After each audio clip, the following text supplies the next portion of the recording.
Baik, Assalamualaikum warahmatullahi wabarakatuh. Om Swastiastu, salam harmoni, salam kebajikan bagi kita semua. Shalom. Baik, di sini saya akan menjelaskan materi sosiologi kelas 11 tentang kelompok sosial. Dan sebelum kita memasuki materi, perkenalkan dahulu, saya Yeni Siantor, NIM 20140910114. Dan sebelum kita masuki materi, kita akan membahas dulu peta konsepnya, yang mana kita akan membahas tentang kelompok sosial. Kelompok sosial itu ada dua pada bab 1 ini, yaitu hakikat kelompok sosial dan jenis kelompok sosial. Yang pertama yaitu pengertian kelompok sosial menurut Mayer Pollack, ada pengertian kelompok sosial menurut Wilahuki, dan ada terbentuknya kelompok sosial yaitu adanya keinginan hidup berkelompok. Syarat kelompok sosial dan syarat kelompok sosial itu ada dua, yaitu menurut Jono Sukanto dan Baron Brand. Nah, selanjutnya ada ciri-ciri kelompok sosial yang dimana adanya motif-motif yang sama, adanya reaksi dan kecakapan yang berlainan, adanya struktur sosial yang jelas. Nah, selanjutnya kelompok sosial, menurut jenis kelompok sosialnya itu ada kriteria kelompok sosial, ada tipe-tipe kelompok sosial. Nah, ini ada banyak sekali sub-sub yang sudah saya tuliskan di sini, yaitu kriteria kelompok sosial ada jumlah anggota, pengaruh individu terhadap kelompoknya, derajat organisasi, tingkat interaksi sosial dalam kelompok. Nah, sedangkan menurut tipe-tipe kelompok sosial itu ada menurut ikatannya, menurut proses terbentuknya, ada komunitas, ada organisasi sosial, terus ada kelompok sosial dibedakan menjadi dua, terus ada kelompok sosial menurut keanggotaannya dan kelompok sosial menurut pada hubungan antar anggotanya. Nah, kita masuk aja pada materi yang pertama, yaitu tentang pengertian kelompok sosial menurut ahli. Menurut Wilahuki, kelompok sosial adalah suatu unit yang terdiri atas dua orang atau lebih yang saling berinteraksi. Dan sedangkan menurut Mayer Pollack, kelompok sosial yaitu sejumlah orang yang satu sama lain memiliki sebuah struktur yang memenuhi kepentingan bersama. Nah, selanjutnya itu syarat kelompok sosial menurut Jono Sukanto. Yang pertama yaitu adanya kesadaran dari anggota kelompok bahwa mereka merupakan bagian kelompok. Yang kedua adanya hubungan timbal balik antar anggota kelompok. Yang ketiga yaitu adanya kesamaan tujuan. Selanjutnya itu berstruktur, berkaidah, dan punya uh, pola perilaku. Yang terakhir yaitu bersistem dan berproses. Nah, selanjutnya menurut Baron dan Brand, syarat kelompok sosial itu ada berbagai macam. Yang pertama itu ada interaksi, interdependen, stabil, terus habis itu tujuan yang dibagi, struktur, dan persepsi. Nah, selanjutnya kita akan membahas ciri-ciri kelompok sosial.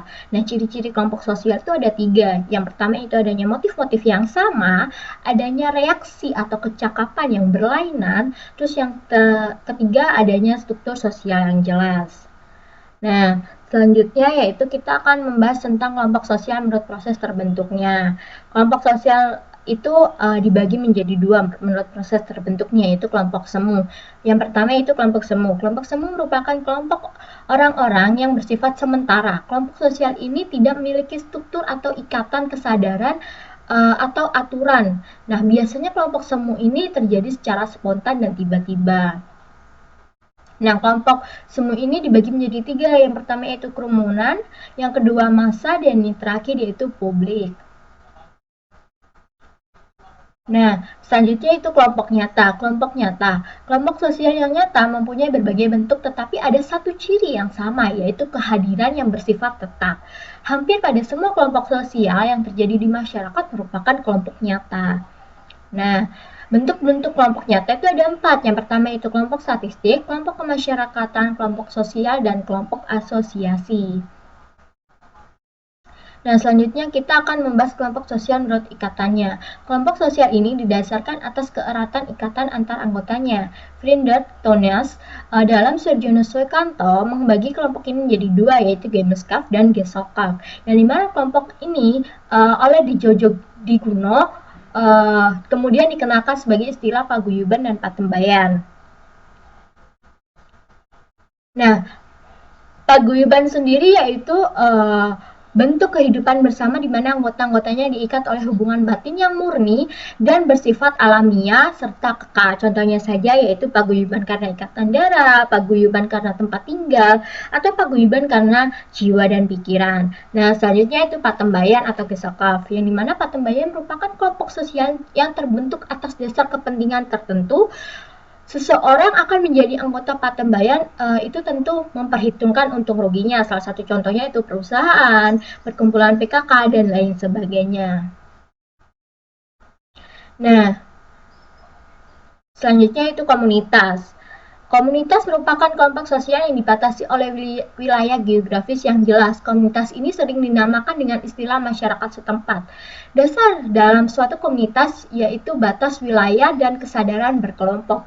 Contohnya saja yaitu RT, RW, kelurahan, SMAI, dan lain sebagainya. Nah, selanjutnya yaitu organisasi sosial.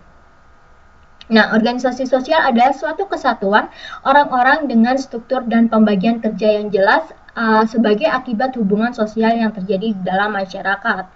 Nah, organisasi sosial itu dibedakan menjadi dua atau biasa disebut tipe-tipe organisasi sosial. Yang pertama yaitu organisasi formal. Organisasi formal mempunyai batasan kewenangan dan tanggung jawab serta sistem kerja yang jelas dan tegas. Tujuan organisasi formal adalah untuk mencapai ketentuan resmi yang telah ditetapkan oleh organisasi. Contohnya itu pola komunitas. Ciri-cirinya yaitu pola komunitas yang relatif mapan, disiplin kerja diatur secara formal, pengorganisasian jelas, tugas organisasi jelas, dan lain sebagainya. Nah, organisasi informal itu organisasi yang tidak memiliki struktur kerja yang didasarkan atas ketentuan resmi. Organisasi informal dalam mencapai tujuannya itu didasarkan atas hubungan pribadi antar anggotanya. Jadi ciri-cirinya yaitu hubungan sosial yang bersifat informal, jumlah anggota yang relatif dikit, disiplin kerja didasarkan atas kesadaran pribadi bukan disadarkan oleh aturan yang memaksa gitu. Jadi dan masih banyak ciri-ciri lainnya. Nah, selanjutnya yaitu kelompok sosial menurut anggotanya. Yang pertama itu ada membership group. Membership group adalah suatu kelompok yang dimana setiap orang secara fisik atau resmi menjadi anggota kelompok tersebut. Nah, yang kedua yaitu referensi group. Referensi group adalah kelompok sosial yang menjadi acuan bagi seseorang untuk bersikap tetapi ia bukan anggota kelompok tersebut. Nah, selanjutnya baik, mungkin itu dari materi saya. Jika ada salah kata, saya mohon maaf. Sekian dari saya. Terima kasih. Assalamualaikum warahmatullahi wabarakatuh. Om Swastiastu, salam harmoni, salam kebajikan bagi kita semua.